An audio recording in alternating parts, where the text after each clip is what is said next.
Welcome to A Woman's Clarity, a new program by C2P. A Woman's Clarity aims to help both women and men in the financial services industry reach their full potential by interacting with like-minded, strong, and motivated holistic advisors. We've partnered within our network of institutional and carrier partners to bring expertise, advice, tips, and more from talented female leaders, professionals, and practitioners from the finance sector. Hi, this is Kirsten Schlumbohm, Vice President of Annuity Sales with A Woman's Clarity for C2P. I am geeking out today. The nerd in me is super excited to have Dr. Daniel Crosby, the Chief Behavioral Officer at Orion, with us today. A few weeks ago, maybe a month, time goes so fast, we had Orion on one of our coffee breaks talking about behavioral finance. And I was super intrigued and fascinated by this topic. So I thought, why not talk more about it here at A Woman's Clarity? Because I think it's so impactful for what we do to help both our female and male advisors take our female clients to retirement, hopefully happy, comfortably, and safely. So Dr. Crosby, as we get started, do you mind sharing with our audience more about yourself, how you got involved with behavioral finance, basically your story? Yeah, good to be here, Kirsten. Good to spend some time with you. So we talked a minute ago, and I promised I would save most of it for the show. But we share a background in social science, and indeed, I went to school. My PhD is in clinical psychology. So, like, I went to school with an eye to becoming a therapist, and with a particular eye to helping women with eating disorders. So the reason I went into psychology as a profession is a close friend of mine had a very severe eating disorder, early in my undergraduate time at college, and she was in outpatient care out in Utah where I went to school, and I was sort of tasked with being her, being the go-between between the inpatient facility where she was spending some time and her family. And that process was so fascinating to me, was so uplifting to me, seeing her get better. She's doing great now. Oh, But good. watching her get better, watching the process of that healing was so powerful to me. And so I knew that that's when I wanted to study human behavior for a living. Well, fast forward, I started I started my doctoral program 3 days after I finished my bachelor's, and which is pretty unusual. And so I was done with my PhD by the time I was 27, and I just candidly burned out. Like, I was probably too young when I started, didn't have great boundaries, was taking my work home with me, and it was just too heavy. I mean, I was 23 years old when I started having a full client load. And, I mean, being 23 years old, you don't have your own stuff figured out yet. You're trying to help people figure their stuff out. And basically, I just burned out on the work of clinical psychology. So somewhere in the midst of that process, though, I came to my dad, who's a great guy, great mentor, great confidant of mine. And my dad is, to this day, a financial advisor. And so I came to him and I said, "Hey, I'm burning out. I'm kind of drowning here, but I love studying human behavior and I want to do that. I just don't want to do it perhaps in this setting." And he said, "Well, there's a ton of psychology in my work." And I was like, "What are you talking about?" Because I had always sort of thought of my dad as like one part salesperson, one part numbers guy. Right. Like, he was a stock picker and an asset gatherer in my mind.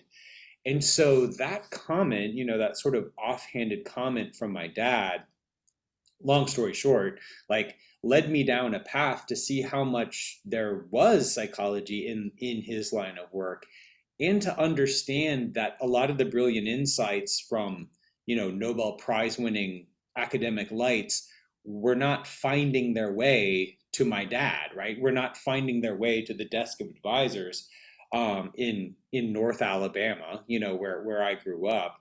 And so that I sort of made that my mission, right? Like to be this translator between people much smarter than me and advisors who may not have access to sort of practical behavioral insights. That's super fascinating, but it kind of brings me back to I've met maybe a handful of people that went to college to be in financial planning or a financial advisor. We usually start somewhere else and we find ourselves here. I study sociology like you and I spoke about before starting the podcast because I wanted to help people, but I realized that I could help more people getting into financial services and then volunteer to help for my social causes that I felt drawn to. And for you being in a seat helping people with eating disorders, that's draining, especially when you're young and you are trying to figure out yourself. Yeah. So that's a great it's a great mission, but you find yourself in a seat now today where you can help people understand how to get to retirement. So can you explain briefly what is behavioral finance to those if they're kind of questioning what it is and why it's important? Yeah. So the Alabama definition of behavioral finance, right, is basically finance that accounts for the messiness of human behavior. Like, I Okay. mean, there's a more official definition, but if you think about old models of econometrics, they were based on the idea that people always make decisions that are in their best interest and sort of always do the right thing. And we know that's not true, right? Like we know that's not true of the way we eat or exercise or operate with our money or, treat our spouses or a million things. Like there's things that we know that we ought to do that we don't always do. And so behavioral finance sort of studies the messiness of human behavior as it intersects with the world of money. So you're saying people don't always make the right decision with money? Yeah, that's right. And in fact, people, one of my books, my most recent book, The Behavioral Investor, I looked at some of the brain scan work that had been done. They'll, hook people up to an fMRI machine, Mhm. monitor their cognitive activity. And what we found in those studies is that money actually has more excitatory power in the mind than sex, death, politics, religion, like kind of all the big ones. People get more amped up about money than anything else. And because we get excited about it, we sometimes make irrational emotional decisions. That just brings me back to one of the reasons I left my first companies is that I was door to door selling insurance. And my Mhm. manager said, "You were going to sell this house." And I was in my gut, I was like, I shouldn't do that. And these people were crying because they couldn't afford to buy milk for their children, but they would spend money on insurance with dirt floors and cockroaches doing the dishes. So I mean, they made a decision that was actually good for their family, but not a smart financial decision for their family in the current and now. So when we look at behavioral finance, why is it so important to our industry that we actually take the time to understand your research and understand the points that you make in your articles and in your books? Well, you know, the the blocking and tackling of finance is really easy. Like, if you get down to the fundamentals of, protection and investing and saving and things, like the fundaments of a good financial life are really, really easy. And it's not hard to set them in place. And if you spend a long weekend reading a couple of good books, you'd actually know what you needed to do. But then implementing them is just enormously difficult. I mean, it's sort of like saying, look, like the fundamentals of physical fitness are, move more, eat less, like if you want to lose weight, and yet it's hard to lose weight because, chips taste good. And we know this is kind of true of money too. Um, it's not that hard to figure out what we need to do with it, but it's very, very hard to get it done.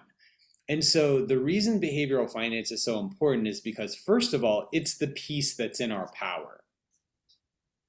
When people find out that I work in financial markets, I tend to get all kinds of questions about externalities, like what's the president going to do, or what's going to happen with the election, or what's going to happen with the war in Ukraine, or the spread of the virus, or, 100 other things that are, effectively unknowable and, we can't do anything about. But the things that predict whether or not people cross their financial finish line are, are they maximizing their human capital? Do they have sufficient protection? Are they saving enough? Are they taking the right amount of risk in the market? And I mean, if you get those things right, all of which are in your control, you're going to get there. And so, the reason it's important is, first of all, it's the only piece that's in our control. And then secondarily, it's more predictive of sort of crossing the finish line than anything else. Right. And that's where I know you spoke with Dave Alston a few weeks ago, regarding our bucket plan process, which is a phenomenal process to help our advisors help their clients cross that finish line.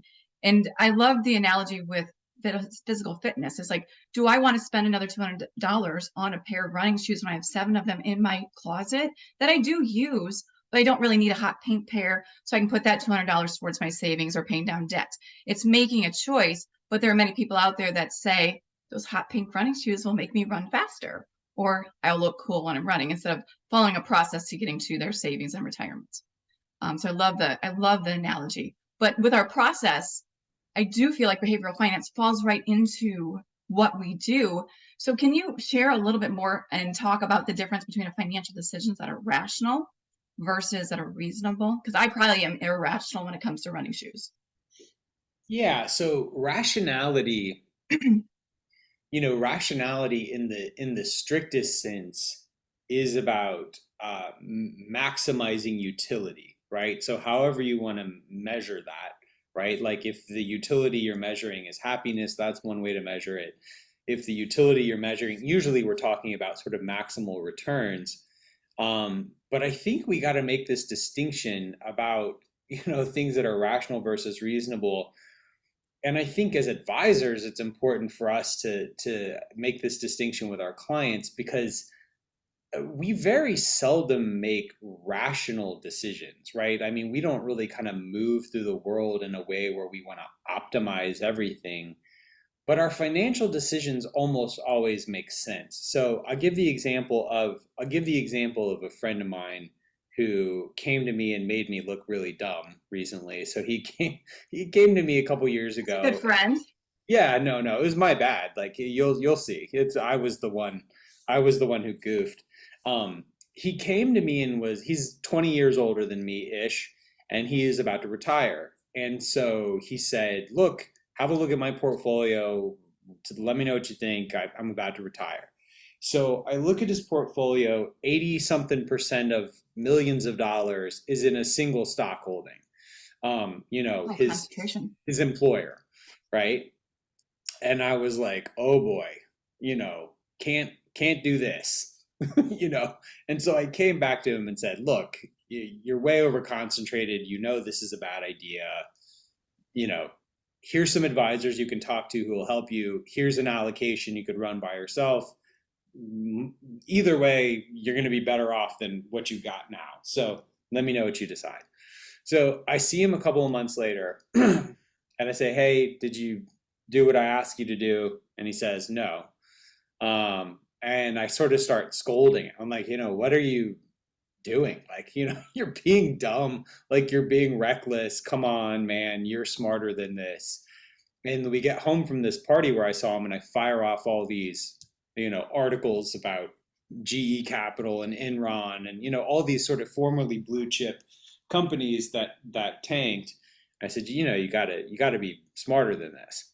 So I see him a couple of months later and same thing, he still hasn't done anything. And so finally I go, listen, like help me understand why you continue to take this extraordinary risk when I know you know better. And he said, look, Daniel, this company gave me everything I have. They sent my girls to college. They made me a wealthy man. They took a chance on me when no one else would. And what you're asking me to do is to betray this company. So that is a totally irrational decision, right? Like what he's doing is like in the strictest sense, totally irrational. But it is reasonable in a sense that you can kind of understand why he did it. Now, is it still bad, right? Like, is it still maladaptive for him? Yes. But it took me understanding that and sort of affirming that he wasn't doing this because he was dumb. He wasn't doing this because he was obstinate. He just needed someone to listen and to understand and to say, yep, I get it. Like this is couched in, this is couched in the fact that you're a loyal guy and a good guy. And that's reasonable, but it's still maladaptive, right? So we have all these things. I don't think any of us get out of bed to be unreasonable, right? Like you gave the example of shoes. I have a closet full of shoes because when I was a kid, I couldn't afford the shoes I wanted, Right. and now I am a pathological shoe buyer. And I buy all of the shoes I couldn't Right. afford when I was 10 and that I got picked on for wearing cheap shoes. And so like is that rational? No. Like is it reasonable? Yes. Is it adaptive? Well, that's where you kind of have to get into it with your advisor and say, hey, can I still retire with my shoe buying habit? I think I'm okay. But Well, that's good because shoes are important. I'm not gonna lie. I love my Sauconys. So mm, I do have a shoe bias. Now, we can talk about rational, we can talk about reasonable, but let's talk a little bit about, and I didn't give you this question ahead of time, but it's just something that kind of popped into my head as we were speaking, is like you're talking about the loyalty and that was a core value to your friend, your client. But there's behavioral biases on both the advisor side and the client side. Can you speak to behavioral biases a little bit? Because there is a certain amount of bias that a client might have because they've gotten advice from their second great uncle who had shoes or they had money in a shoebox under their bed, but they died a millionaire. So can you give some example of that and how we overcome that? Because we both come to the table with biases, client and advisor. yeah, so there's I wrote about this in the Behavioral Investor. There's sort of there first of all there's hundreds of biases, right? I mean there's approaching 200 different cognitive biases that impact the way you spend your money, right? So it would be we don't have time to get into them all, but you know there's four kind of big ones. And in that book, I kind of break down, look, these 200 kind of load onto four primary biases, and they're ego, emotion, attention, and conservatism. So before I talk about sort of the basics of what those four things are, it has to be said that bias exists because it serves us well in many parts of our lives, right? So biases are just sort of mental shortcuts, and they exist to keep us safe or to streamline our lives, right? If you're walking in the forest and you hear a rustling and you jump and you think it's a snake, right? And so you jump out of the way and it's just a stick, right? Okay, like right, you were wrong, but you live to fight another day. If it's a snake and you think it's a if it's a snake and you think it's a stick, you don't live to fight another day. So a lot of biases exist to try and keep us safe or to try and make our lives easier. So ego is just the tendency for us to be overconfident. And there's a couple of different forms of overconfidence. There's thinking that we're better than other people. There's thinking that we know more about the future than we actually do. And there's thinking that we're luckier than average. All of these can get you in trouble in markets, but in life, they're actually kind of good. Like the fact that we think we're better than we actually are, like we pretty universally think we're, smarter, better looking, whatever, than we actually are. And the net effect of that is to buoy our happiness and to get us out of bed in the morning. And Right. like that's a nice thing. But if you overextend that to markets, it becomes problematic. The second one, emotion, right? Emotion is just this tendency to confuse our hearts and our heads and to sort of want to go with our gut rather than going with math. But again, emotion in many respects serves us very well. Like if you're dating and like looking to get married and you meet someone and you have a bad feeling about them, like you're probably right and you should probably listen to it. Um, but when it comes to markets, we're wired 180 of how we should be wired. Hmm. And we tend to feel things are most dangerous when they're most safe and vice versa. So again, like all of these biases kind of serve us well in some ways and not in others.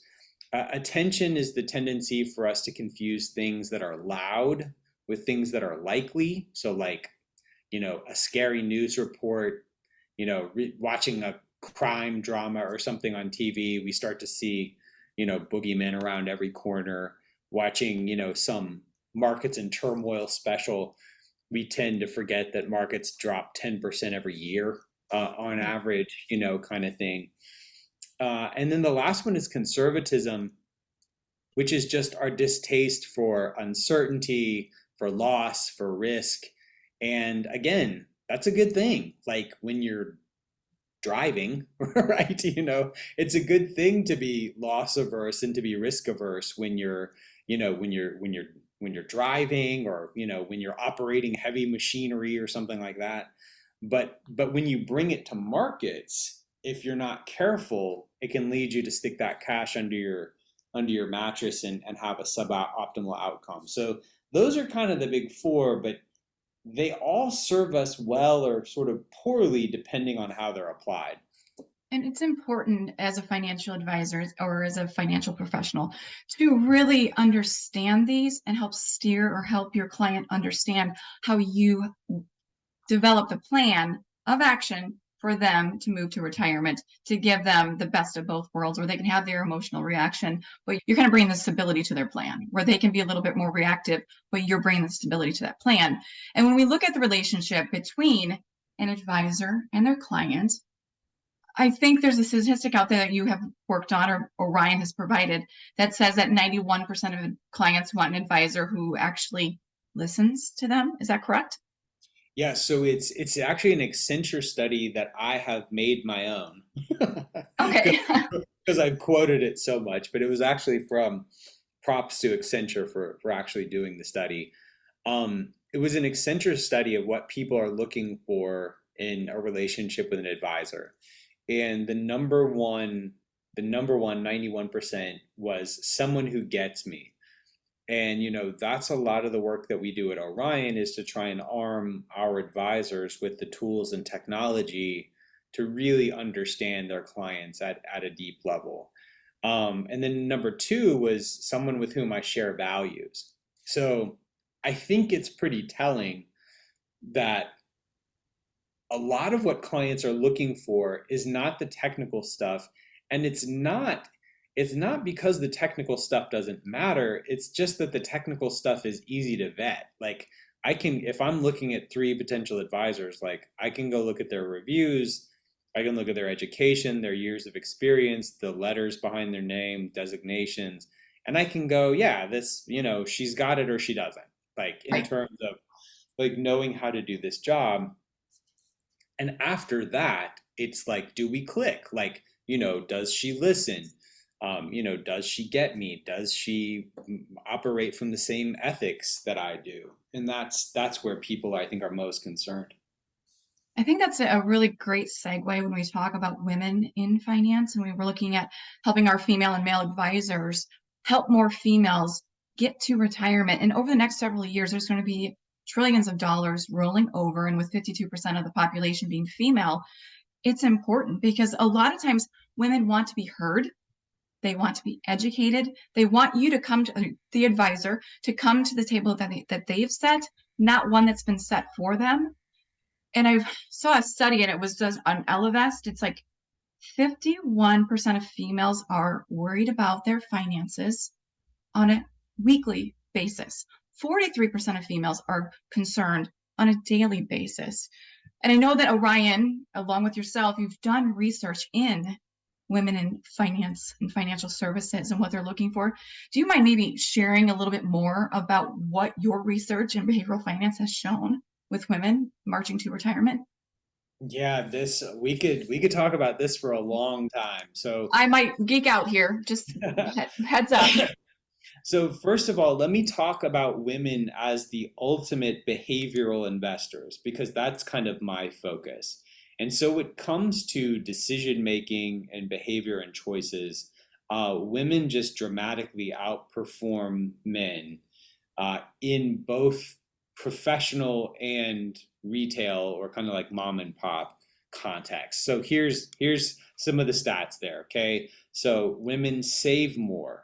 In a fidelity study, found that women save more and have better returns.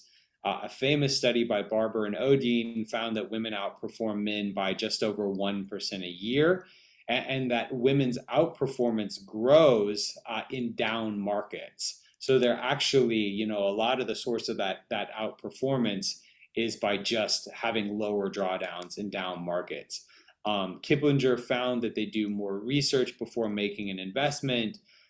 They're 6 times less likely to make massive shifts, like going all to cash, in a time of fear. Women's investment clubs outperform men's investment clubs by 4.6% a year, which when you think that a diversified portfolio gets, 7 or 8% a year on average, the fact that women are beating men by 5% a year is pretty tremendous. And Merrill Lynch found that women are less likely to hold a losing investment too long. They're less likely to wait too long to sell a winning investment or to buy a hot investment without adequate research, like we saw during the pandemic. So, women have this incredible, as a group, have this incredible pedigree as behavioral investors. And yet the perception of women as investors is so bad. American funds found that 8 out of 10 women have experienced negative stereotypes about their investing acumen. In a study of men and women, only 9% of respondents in a fidelity study thought that women would be better investors than men. So this was a study that was 50% men, 50% women, and only 9% of the respondents thought that women would be better investors. So not only do men disparage women's investing acumen, women have internalized a lot of negative talk about their ability to manage money. And when it comes to professional money managers, women manage less than 10% of funds and only about 2% of assets. And so you've got this weird disconnect where women are the ultimate behavioral investors, and yet they're not viewed as such by the industry, by men, or even by themselves. So it's this huge thing that I'm trying to spread the word about. Well, I probably would go back to a podcast I did earlier that women suffer from imposter syndrome and they don't think that they have the knowledge and the background to make that decision. So, from your professional experience, how do we empower more women to feel confident, whether talking with their advisor or they're doing self-managed funds? What can we do as an industry to better serve women? Yeah, I so know that's a first, loaded question and a big question. no, it is a big question. It's a good one. So the first thing we need to do is share the kind of research that I just shared here, because I think that you see. Let me back up a bit. Girls and boys have total parity in their math prowess up to about middle school, when young men and boys start to pull away from young women and girls. And when you look at it, it's the way that young women are socialized. We've sort of socialized women away from STEM careers and away from thinking they're good at math. And it's not because they're not. They're totally keeping pace until they're socialized in a new direction. So I think, at a systemic or a societal level, we have to be aware of the ways that we're selling girls and women short, and we have to sort of change that conversation. I think we need to tell the story, like tell the story of the stats that I'm talking about here. And then I liked what you said. I'll let you say it again. The part about being invited to the table. Can you say that part again? Absolutely. We need to go to the table that the women are setting for us and not set the table for them because they want to be educated. They want to understand. They want to be empowered to make a decision. And I think Yeah. that's so important. And that should start at an early age. And you're just getting my mind going because Jason Smith, who wrote the Bucket Plan book, has a mission that he wants to write something for a younger audience. And I am wholeheartedly 100% in agreement with that because when I was in high school, I participated in DECA and Business Professionals of America. And that's why I have the business background that I do because it was so empowering to me to get up on stage and talk and sell and become a executive vice president for the group. So I think we need to do more of that at a younger age. 100%. Yeah, absolutely. And I liked your remarks about the table, setting the table, right? I liken it, if you'll, tolerate a small digression. My daughter's 13 now, but when she would have been 7 or 8. So I took her to the new Braves Stadium here in Atlanta, where we live. And so I take her to a ball game. I'm a huge baseball fan. And so I take her to a ball game and we're going to see all the new stuff, like all the new restaurants, all the new stores. It's our first time in a brand new stadium. And so we're like, oh, let's check it out. And there was a store there that was called, like, it was like a little pop up, and it was called Braves Country Girls or something equivalent. And I was like, hey, like, you know, whatever you want, like pick out one of whatever you'd like, I'll get it for you, right? And so they have all these pink hats and these jerseys with sequins and all this stuff. And I'm like, anything you want, I'll get it for you. And she walks around the whole store and gets to the end. And when she does, I'm like, what would you like? And she's like, I don't want anything here. And I was like, yeah, what's up? And she's like, I want to wear the one the players wear. And I was like, yep, that that makes sense. Like even at 8 years old, she knew that she was kind of being patronized a bit, and she wanted to wear the one the players wore. And I liken that to the way that our industry has tried to approach women about investing in money. I think a lot of times it's patronizing, it's kind of pink washed, and it's not respectful of the fact that 45% of US millionaires are women, Mm-hmm. that women are now in college and grad school at a higher rate than men. And so we should be speaking to women and meeting them where they're at, which is in high places, and not crafting this sort of patronizing pink washed nonsense that is trying to make up for years of having ignored women entirely. No, I 100% agree with that because there's a lot of times when there will be a husband and wife couple going into a financial advisor, they'll speak to the male, really not engage with the female. They think they've got a plan in place to move the money. They walk out the door and the wife says, we're not using them. Because really, at the end of the day, the wife is making the decisions. She's the chief financial officer of that household. And the advisor didn't take time to understand her role in financial planning. So I agree with the pink washing, and we have to do the woohoo and the wine for women so they understand finances. No, we need to go to the table that they set, listen to the questions that they're answering, and learn what's important to them. And that's one thing we do really well here at C2P with our challenges and priorities worksheet. Husband and wives both answer. If it's a single person, they're answering, but we're taking into consideration how they feel, what's important to them, and then coming back to the plan and drawing it up for what they need. And a lot of times that's overlooked because maybe the husband has been I'll use my parents as example. My mom raised 5 kids, my dad worked, but my mom was the decision maker. She was the bookkeeper. So when people spoke with my dad, they thought he was the decision maker. Sales ideas were lost because he didn't speak to my mom. My mom really did covet the purse strings and take care of everything. So Yeah. it's important to understand. And Yeah. I do like the color pink for my running shoes, but I don't want somebody coming to me and saying, here's a pink financial plan. Or here, come to our pink party so you can learn about XYZ. That's not my style. Share with me what I need to know so I can get into retirement and do the things I want to do in my go-go, slow-go, and no-go years.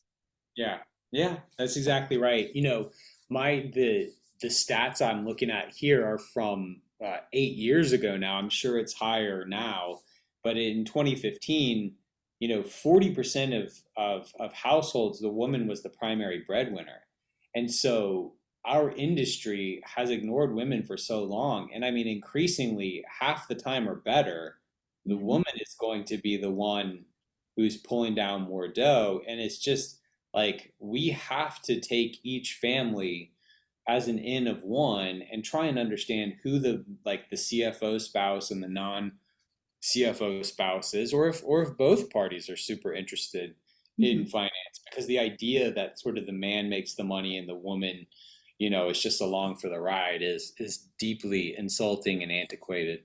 That's so true. During COVID, there was a little bit of a shift, and I'd have to look up the statistics because women did stay at home to help with these stay-at-home orders and take care of families. There was a drop off in like life insurance for a lot of women during the time of COVID. So there is a gap. If 49% of women feel like they're getting the right advice for retirement, we have a huge responsibility to understand and help that 51% that are not on the right track to retirement. Maybe they haven't saved enough. Maybe they had to use some to alter their life when COVID happened. But we have to get back to individualizing each person, even if they're a couple. And we also have to understand the mindset. And this could be a conversation for another day. Understand the mindset of a divorcee, a widower, because that's a different conversation. And sometimes people say, well, you shouldn't make a decision for 6 months, but they have to make the right decisions sooner than later. But that's probably a conversation for another day. Like I said, I geek out when I talk about this stuff. So I'm a proud geek when it comes to this kind of information. When we're looking at retirement and we're marching to retirement, you've mentioned your book a few times, Behavioral Investor. How where can our advisors who's listening to this podcast find that? Is that on any major? I mean, Amazon, if you want to make Bezos a little richer, Amazon's probably the easiest. Amazon's probably the Okay, easiest way to get. My best two books are The Laws of Wealth and The Behavioral Investor, and I mean you can get them any online bookstore pretty easy. fantastic. I want to make sure that's a takeaway. So if anybody listening wants to learn more about what you're speaking to, I love, again, it's the geek in me that loves to read and get the information, but it's an awesome opportunity for you to get your information out there as well. As we're kind of wrapping up our conversation here today, is there any words of wisdom that you would like to impart for our advisors listening on when they approach women? Like any tips, tools that you'd like to Yeah, share? so one of the things that I love, I think about good advice from a behavioral perspective is like having three sort of components, and I call it my three E's. The base of this kind of pyramid is education, and women are twice as likely as men to say that they want to be educated about financial literacy. So I think education is one of the primary sort of love languages of women as an investing class. Women are less overconfident than men, right? They're less egotistical than men as a group. And so they're more sort of amenable to learning. And so I think educating is a powerful way to reach women clients. The second piece of this is the environment, right? So the environment is the portfolio. What's the right mix of assets to help that person take the ride? And when it comes to this, there's actually a decent bit of disagreement about this. But what we find is that historically it's been assumed that women were less risk tolerant than men. And increasingly we're seeing that go away. And we're especially seeing that go away among younger women. Because if you look at people 50 to 90 versus 25 to 40, the older age cohort of women is 3 times less likely to say that they're confident about money than the youngest cohort. So things are starting to change. And so with that increased education, with that increased competence comes more ability to take risk. So at the educational phase, reach out, try and reach women. They're hungry to learn. In that environmental phase, make sure you're assessing risk based on the person that's sitting across the table from you and not just sort of some supposition you have about how men and women think about risk. And then the final piece is encouragement. And we also know from research that women are much more amenable to taking advice than men. So they just listen better and are, this is the old joke about asking for directions, right? I mean, um, my daughter, I took my 6-year old daughter to Miami this year, and we were walking to the beach, and I knew our hotel was right by the beach, and we walked for an hour in the wrong direction before I asked somebody where the beach was and found that it was, this way. It was 5 minutes from our house, and we walked for an hour until I got up the humility to ask somebody. It doesn't happen with women at the on average the same way that it does with men. So sort of again, like at every level, whether it's education or environment or encouragement, women are just candidly better to work with than men from a behavioral perspective. And so if you're approaching the advice game from a behavioral mindset, I think you'll naturally orient to working with women in new and positive ways. I love the 3 E's. I mean, really, you're speaking to me. And I love the 3 E's. You can see on my table reference, I might reference your 3 E's and things that I do because it is so powerful. So thank you for sharing, and really thank you for being here. But in closing, besides your books, is there anywhere else our advisors can go to get more information? I think Orion's website also has tools and tips and Yeah, practice. there's 3 places I'd send you. Okay. Um, One is the books. You've already covered that. The second thing is I have a weekly podcast called Standard Deviations. I am 254 episodes into that bad boy. So lots of good content for you to go back and check out. And then the third place is orion.com slash practice hyphen management, or orion.com slash BFI, like BEFI, like behavioral finance. And there you can go and get access to all our courses. We have all these CE courses on implementing behavioral finance and better communication into your practice, and that's all free. Whether or not you use Orion, that's all free, and it gives you great CE. So come and get some free knowledge. I absolutely love that because it's great to read the books, fabulous. But until you implement it, until you figure out how to put this great knowledge to good use, it doesn't mean anything. Yeah. So thank you for sharing that. And Dr. Crosby, thank you for being here with me. I probably could pick your brain for hours, but I do know that you have other things on your plate today. So from me to you, thank you for being here. And those listening, thank you for also being here. We've got lots of great resources. Reach out if you want more information. And whatever you do today, make it a great day. Thank you. This recording was created by C2P and is for advisor use only. Opinions of the guests may not represent the opinions of C2P at the time of delivery and any subsequent publishing.